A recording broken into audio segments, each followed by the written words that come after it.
Yeah, we can drink beer because this isn't Cheers. broadcast Oh wait, on turn TV. it. No, you're not endorsing anyone yet. So. No.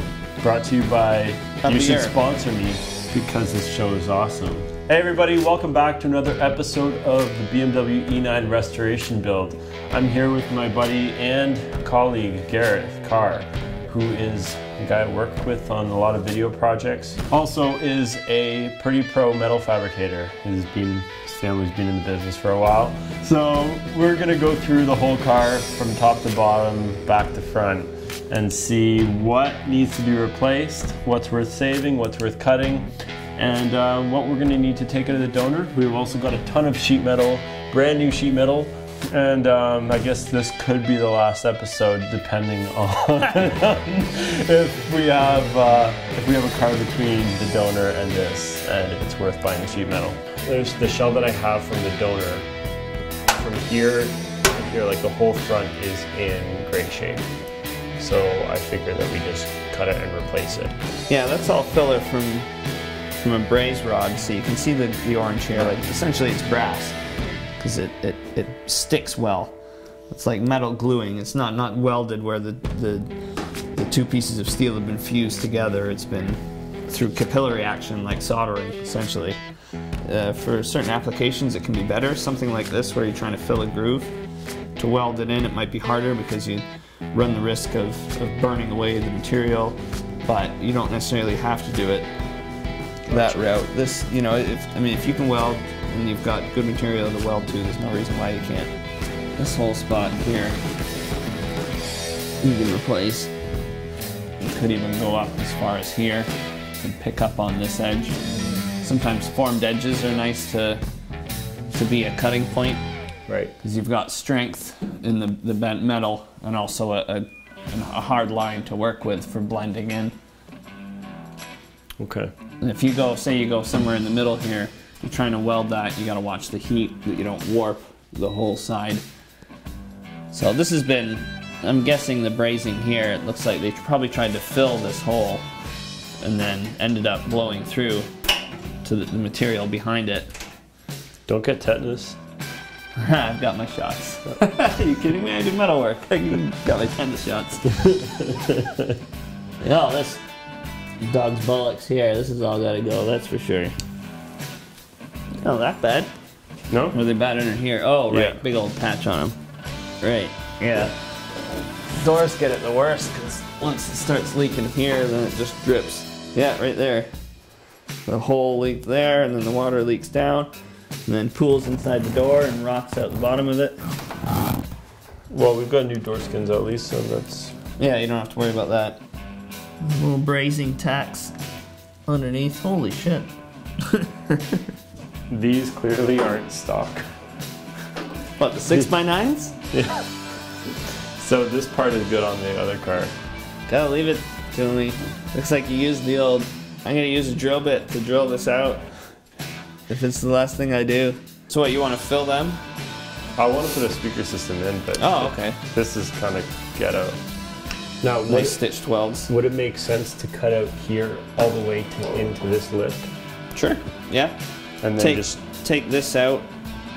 I mean, at that point, so this is all good. So come somewhere here.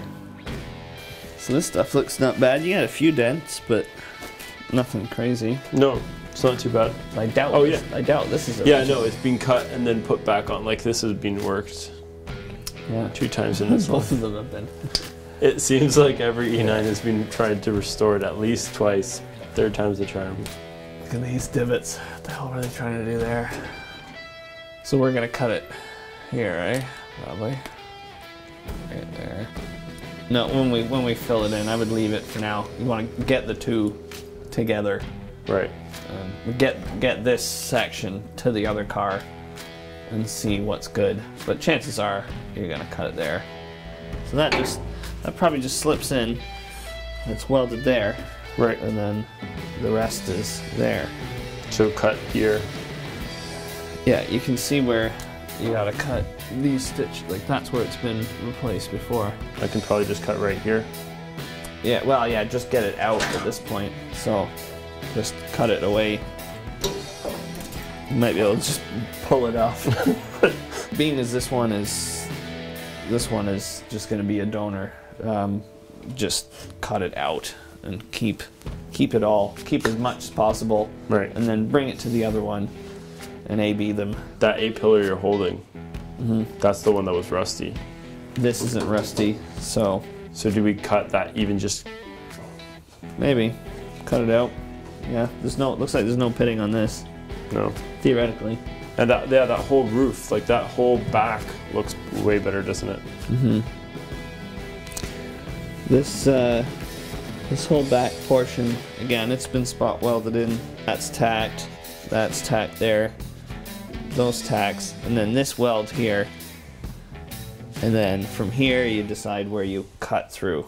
And so if we're gonna keep this and we need to replace this section, just gotta figure out where that's gonna happen.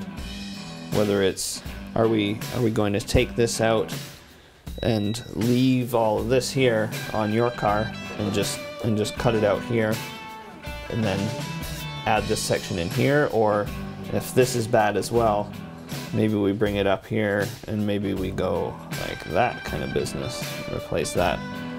The more we can keep it to straight lines and anywhere that there's contours for welds, the better. Again, because it alleviates the filling and blending and makes for a good strong point to weld in. But it kind of is a case of from your donor car, we want to cut a bit more than what you want. I mean, they did some work. It's not terrible. Well, actually, it is kind of bad. I think we've established that my E9 is better than this E9, which doesn't say a lot, but it's something to work off of. And luckily, this E9 wasn't such a bad thing to buy. Salvageable parts? Definitely, yeah. There's some good parts here. I'm happy that at least I've got a car between the two of them. You sure about that? And some extra sheet metal, but yeah, I've got a project to start with. We're gonna get to cutting this week, but thanks for watching, and if you like this video, make sure you like, subscribe, and share with all your friends, grandma, grandpa. Doesn't matter, just share it to everybody. All right, next time you see us, you see some sparks, and let's chop this up, get to welding. Bye-bye. Cheers.